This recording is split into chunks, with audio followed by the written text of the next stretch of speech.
নমস্কার বন্ধুরা, আমার আগের ভিডিওতে আমি এএনএম জিএনএম 2023 ওল্ড কোশ্চেন পেপারের লাইফ সায়েন্সের যে 40টি কোশ্চেন থাকে তার মধ্যে 34টি কোশ্চেনের অ্যান্সার বলে দিয়েছিলাম, কিন্তু কিছু কারণবশত 6টি কোশ্চেনের অ্যান্সার আপলোড করা যায়নি। এর জন্য খুবই দুঃখিত। তো আজকে এই ভিডিওতে আমি সেইগুলোর অ্যান্সার নিয়ে আলোচনা করব। তো 35-এ ছিল করডাটা পর্বের বৈশিষ্ট্যগুলি হলো, এটার সঠিক অ্যান্সার হবে অপশন বি, নোটোকোড উপস্থিত। অপশন সি, পৃষ্ঠীয় ফাঁপা স্নায়ু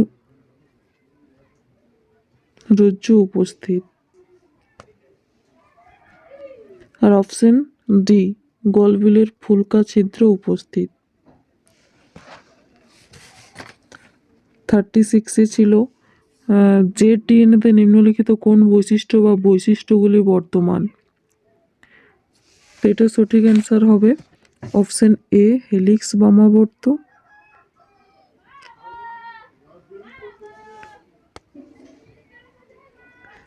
অপশন সি, একটি পূর্ণপাকে 12টি বেশজোড়া থাকে। নেক্সট কোশ্চেন, নিম্নলিখিত কোন শ্বেতকণিকা বা শ্বেতকণিকাগুলি অদানাদার যুক্ত কোষ হিসাবে চিহ্নিত হয়। এটার সঠিক অ্যান্সার হবে option B, monocyte. Option D, lymphocyte. আর এদিকে যে রয়েছে বেসোফিল, নিউট্রোফিল, এগুলো হচ্ছে শ্বেতকণিকার দানাদার যুক্ত কোষ। 38-এ রয়েছে নিম্নলিখিত কোনগুলি মেকি ফলের উদাহরণ। তো option A, option B tomato, option C apple, option D strawberry, এগুলো চারটেই হচ্ছে মেকি ফলের উদাহরণ। 39-এ রয়েছে নিচের কোনগুলি প্রোক্যারিওটিক কোষে থাকে না। এটা সঠিক অ্যান্সার হবে option A, nucleus. Option B, নিউক্লিয় পর্দা। এটা সঠিক অ্যান্সার হচ্ছে অপশন এ আর অপশন বি। লাস্ট কোশ্চেন রয়েছে নিম্নলিখিত উক্তিগুলির মধ্যে কোনগুলি সঠিক নয়।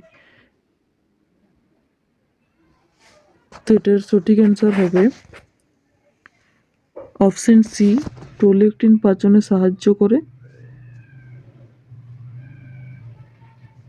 আর অপশন ডি, সোমাটোট্রপিক হরমোন জননে সাহায্য করে। ধন্যবাদ। এরকম আরও নতুন নতুন ভিডিও পেতে বা আমার চ্যানেলে সব থেকে আগে ভিডিও পেতে চ্যানেলটিকে সাবস্ক্রাইব করে রাখবে।